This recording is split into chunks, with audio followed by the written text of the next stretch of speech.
How's this sound? How's this sound?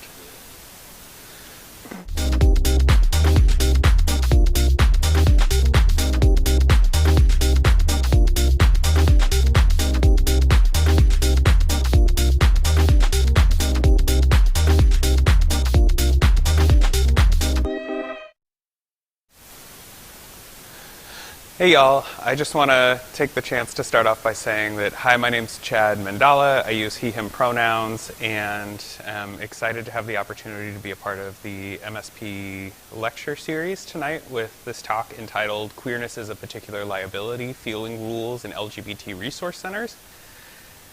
And so this study is one that I did as a graduate student and is actually serving as the foundation for the research that I'll be doing for my dissertation. And so I'm happy to talk about it and really dive into this subject tonight. So I think one of the things that's really important as we start to consider this topic is really starting with an understanding of what emotional labor is and what we mean when we talk about emotional labor.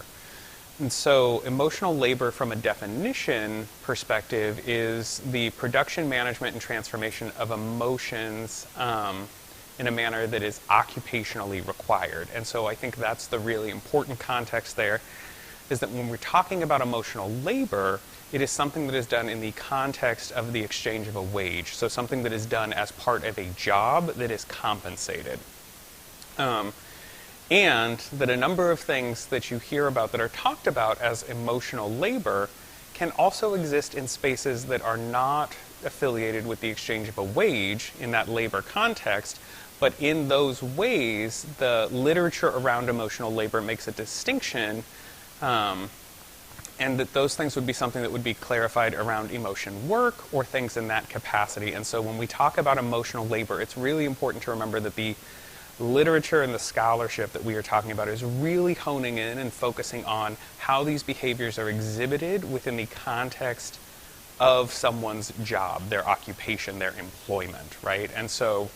these sorts of things where you may be exhibiting some of these behaviors in a peer relationship or friend to friend, those sorts of dynamics, that's where we would see it be emotional work, because there's not an exchange of a wage in those relationships.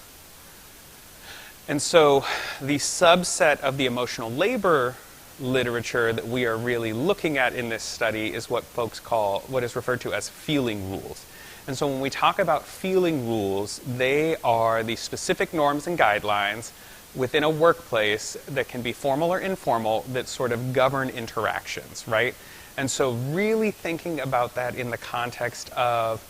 whether they be written rules or unwritten rules, so that an informal context that really sort of dictate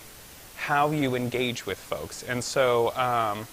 Wingfield in 2010 noted that feeling rules regulate and control interpersonal reactions so they proceed smoothly and efficiently, right? And so the organizational literature and emotional labor literature talk about how feeling rules are there as a means of creating efficient and productive workspaces from the perspective of the employer, right? So that they are high productivity and efficient workplaces based off of employee interactions. And so this feeling rules literature really starts in one of the seminal studies done by Arlie Hochschild in looking at flight attendants and also debt collectors, right? And so when we think about flight attendants and the experience of flight attendants in the workplace, that the role of the flight attendant from the perspective of the employer is to create a sense of calm and a sense of relaxation amongst passengers, right? And so when we talk about what the role of a flight attendant is, when they show up into their workplace, right, it doesn't matter if that flight attendant has just gone through a breakup, found out that a family member has passed away, any number of factors, that flight attendant is still expected to show up in a state of being that produces the emotion of calm and relaxation in the passenger, right? And so when you think about that, think about what it would be like if you were on a flight to have a really anxious and upset flight attendant helping you throughout it, right? Like if someone were to throw your peanuts and your Diet Coke at you instead of gently passing it to you in all of these sorts of ways, right? If you were to be hurried along in the boarding and deplaning sort of exercises that are all a part of that, right? And so when we think about it, those are expectations of the ways that that employee's emotions are able to show up that day, right? And then also looking at debt collectors and the ways in which they were sort of trained and socialized in their roles to produce a sense of urgency in the clients that they were working with, and that sort of senses of shame and other things to sort of evoke the desire to pay the debt, right? And so thinking about feeling rules, that they are workplace norms about emotions for the employee and for the emotions that they are supposed to produce or minimize in others around them. And so the way that we went about this study was myself and another, at the time, grad student. She's now a faculty member at a really great institution. Super proud to have done this with her. But we did 17 semi-structured interviews with LGBT center staff across the United States. And what that means is that we did 17 interviews where we had some base questions that we were starting with. So there was a structure, but it was semi-structured in the way in which we went about asking follow-up questions and probes to really dig in on some topics and concepts that were raised by participants. The interviews were scheduled for 90 minutes, with the shortest one being about 47 minutes, and the longest one ran for just under 2 hours. And we recruited these folks through online recruitment materials and different sort of social media groups that folks in this profession would be a part of, right? So different Facebook groups, different hashtag usage, those sorts of things, to recruit folks that self-selected and identified as staff members in the United States working in LGBT resource centers. And so this slide here is representative of the folks that participated in the study and sort of showcasing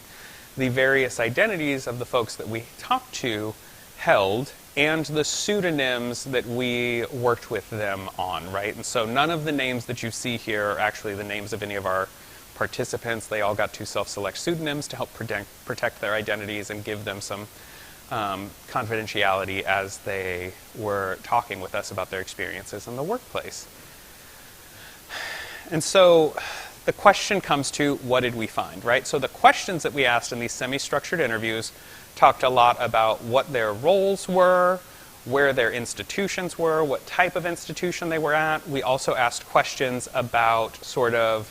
colleagues in their unit versus co-workers, which we defined the distinction as colleagues were the folks that were engaged in the work in LGBT centers, and so were also LGBT center staff that this employee would directly work with. And co-workers were folks that also worked at their institution, but were not directly in their unit. We asked about their relationships with other folks on campus, with their supervisors, with senior administrators, and all of these ways that folks were able to discuss what their workplace experiences were. And so one of the really salient things that came forward was that LGBT center staff members talked about the need for, in their workplace and their work, to minimize anger, right? And so it was a really key factor for folks talking about this, that they were not allowed to be publicly frustrated or publicly angry for most of the scenarios that they found themselves in, right? And so that the role of the LGBT center staff member was to continually situate themselves in a space that prioritized the learning of others, right? And so they talked about how in trainings and in workshops and in other spaces where folks would use language that might be considered homophobic or transphobic or participate in other types of compounded isms with those two sort of identities, that folks were not allowed to be emotively responsive to that and needed to prioritize the learning that folks were claiming to be doing in that space. And so a lot of the folks talked about in trainings, folks identifying as playing the devil's advocate and really trying to make arguments as counter to what was being presented by the LGBT center staff member. And rather than being able to speak in a way that sort of addresses that from like a human emotional response, they had to minimize their own anger in that moment and prioritize the learning of that individual. And so someone may say that they don't think that any number of things about the LGBT community may be true, and the staff member has to minimize their emotions about their identities being erased and really sit there and try to teach this person. The one case that we did find was that there were times when folks were in group settings for committees and working groups where something may be done, and that there was the expectation of folks to be angry in those moments in the ways in which they were the ones that were expected to speak up in a group, regardless of how many other LGBT identity folks may be in that committee space or anything like that, that when something homophobic or transphobic occurred, the expectation and the burden for being angry and like calling out certain things fell on the LGBT center staff member, even if other folks in the space identified as members of the LGBT community. And so having this dynamic of navigating when they needed to not be angry, right? And so minimizing their own anger for the benefit of the learning of others, but simultaneously needing to perform anger to an acceptable level when it was desired by the group, right? And sort of creating this catalyst moment where then other people could come in and agree with that anger. But not having other people have the responsibility or the onus of initiating that call out for those sorts of things. The other dynamic that was really noted amongst folks, which was something that was really interesting when we were talking with folks because it is not a phenomenon that had been previously documented in the literature related to feeling rules, was the expectation of producing trauma. And so what we mean by that was the LGBT center staff members that we talked to. So we did 17 interviews, 16 of them were what we included. The 16 folks that we talked about, in this study, all shared narratives about what it was like being a queer person or a trans person doing LGBT center staff work, and that a number of the things that they addressed in their workplace impacted them as individuals as well. But what was noted time and time again was that their use of how things directly impacted them as a member of the community was seen as unprofessional and was seen as those individuals pushing their own personal agenda. And so what time and time again was necessary in order for issues to be considered legitimate was not that the staff could identify how that may affect LGBT people as an LGBT person, but they needed to be able to produce specific incidents of how students had experienced that trauma. And so really what we found were these LGBT staff members across the nation were really reliant on their ability to produce specific moments of how students had experienced harm in their experience with the campus community. And so really what we found was this need for center staff, in order to be viewed as effective in their roles, needed to have a dynamic and a relationship with students that caused students to feel comfortable sharing their trauma with those staff members, and simultaneously those staff members then having to shoulder the burden and minimize their responses of if that trauma then triggered prior experiences for those staff members. Excuse me. And so really what that came down to was, to be effective, their sort of individual queerness and transness was not relevant to their role and was considered invalid in sort of making these arguments and advocacy claims for students. It wasn't until they could directly identify one or more students that these claims then became valid, even if the scenario the student experienced was simultaneously the same, right? If a staff member and a student were at the same incident, the staff member's retelling was not deemed as valid or as valuable as the student's trauma from that experience. And the final dynamic we really got out of this when talking with these staff members across the country is that the need to minimize anger and to produce trauma was motivated by the underlying understanding that otherwise students would suffer. And this acknowledgement from these 16 staff members that their minimization and production practices were tied to their belief that if they did not comply with these feeling rules, that they would not only bear the burden for their noncompliance, but students would as well. And that the need for compliance was motivated by the identification by these LGBT center employees that their work was relationally driven in the manner of they did not have the institutional authority in these administrative structures or the resourcing to be able to independently address these sorts of things. So a lot of the participants talked about how policy level changes or procedural sort of things were not with spaces that these LGBT center staff members had direct sort of oversight or something that was within their locus of control. It was often students and folks identifying a desire for change throughout the institution or in a variety of settings that LGBT center staff members identified they didn't have any control or authority over. And so they relationally needed to have contacts and context with vice presidents, with deans, with other senior administrators in order to lobby for these changes and to have these partnerships to be able to fund these events.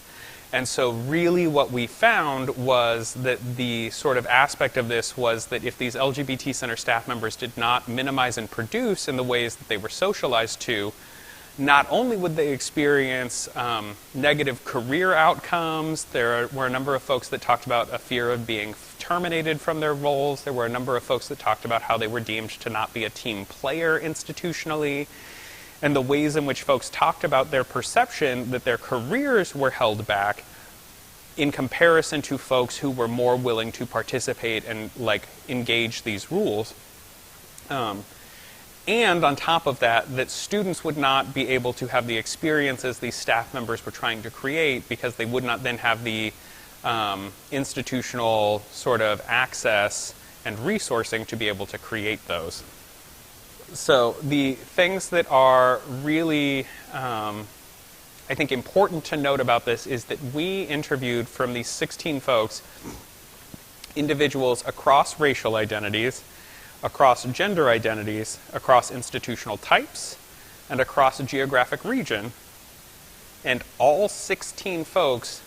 mentioned these same factors. When we were actually doing this research, we reached what in qualitative research they'll call a saturation point at our third interview. But because we had already had all of these interviews set up, we continued to do the interviews, which is why this study has actually led to 2 manuscripts, one that is under review right now and one that was just actually accepted by the Du Bois Review and is available online. So we talk about not only these feeling rules in one paper, but the Du Bois Review paper talks about the racialized nature of how these feeling rules were enforced and the distinctions in enforcement by race and what that ultimately means and how folks talk about that and what that means for this type of work on college campuses for these staff members. And the 17th participant that we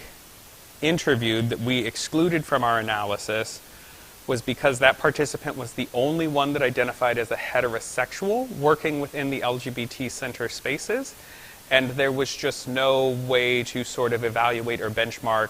whether or not those were universal sentiments, and so sort of like because of the outlier nature of that. But the heterosexual participants' responses were characteristically different from those of the LGBT-identified staff members in the LGBT Resource Centers on their campuses. The heterosexual participant talked a lot about an expectation of receiving more gratitude for the work they were doing and not feeling like they received sufficient appreciation for the work that they were doing for the LGBT community, and that essentially they felt they deserved more praise for continually advocating for a community that they didn't belong in, even though it was their role that they were employed to do. And that sort of thinking about what this looks like, sort of the broader implications, given the ways that this was something that was unanimously true, right? As much as we tried to look at this, what someone from the Pacific Northwest said perfectly aligned with what someone at a private institution in the Southeast said, same with the Northeast, same with the Southwest, same in the Midwest, all over the country. These responses about the emotions they needed to minimize and produce and their perception of what the consequence for noncompliance was universally true for folks working in these spaces. And so with that, at this point, we'll turn it over to questions.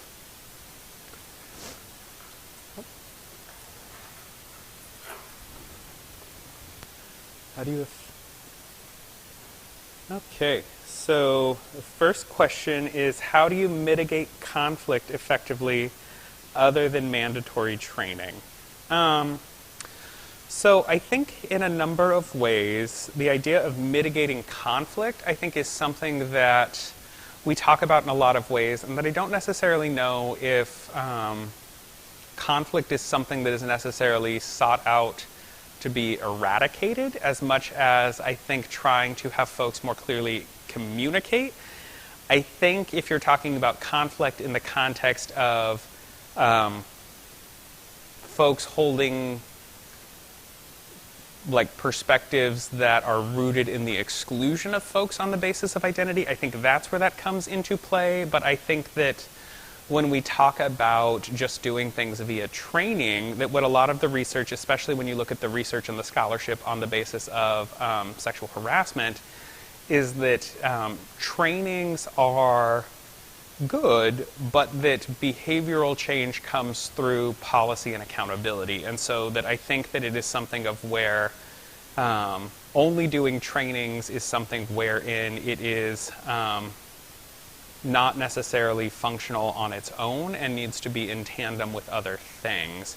And so I think trainings paired with non-discrimination and anti-harassment statements, along with enforcement and accountability protocol, are where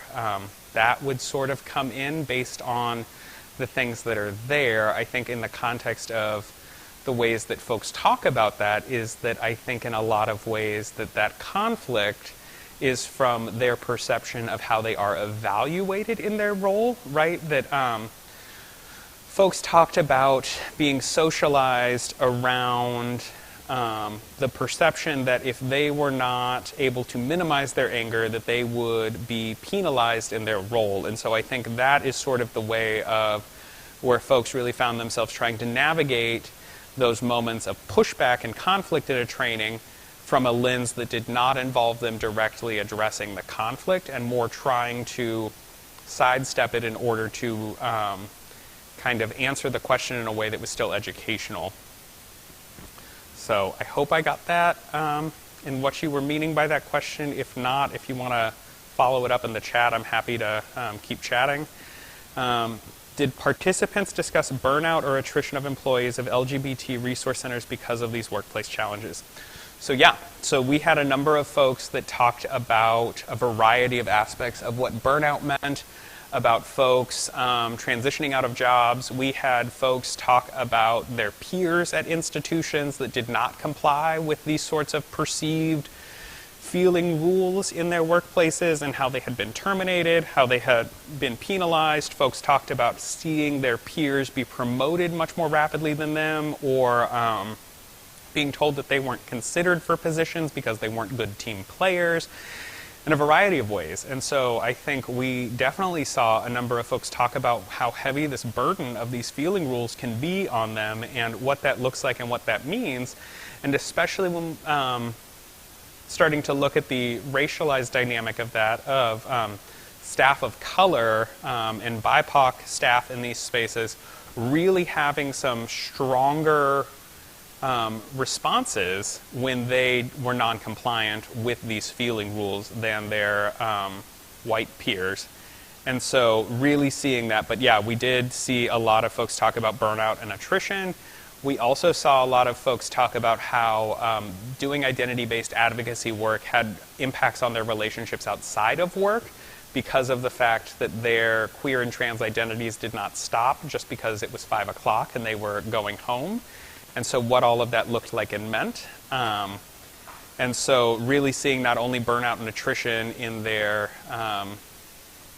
individual lives, but also like in their personal lives. So it wasn't just workplace experiences, but folks talked about intimate partner relationships and other things where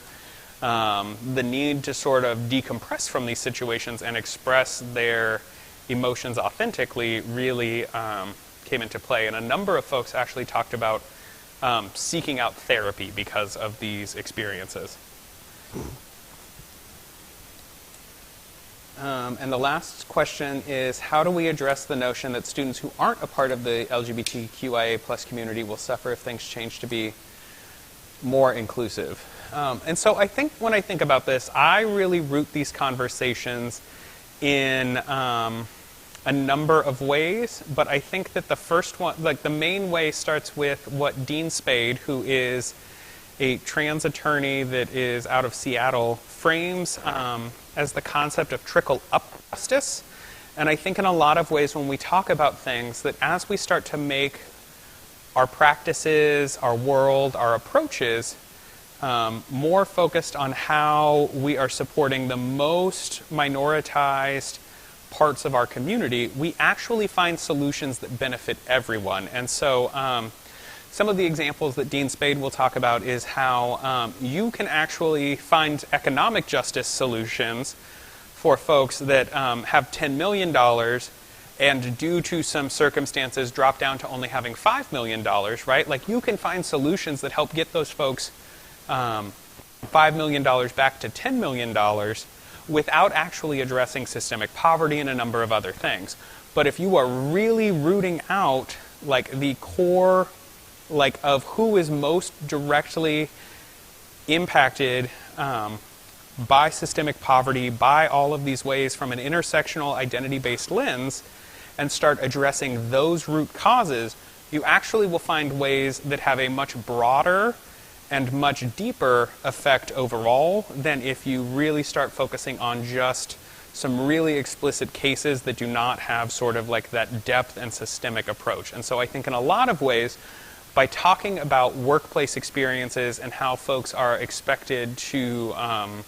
navigate these, there are ways that we can not only look at the employment experiences of queer and trans folks in spaces that are not explicitly queer and trans, but also simultaneously what this looks like and how workplaces are identifying the needs of what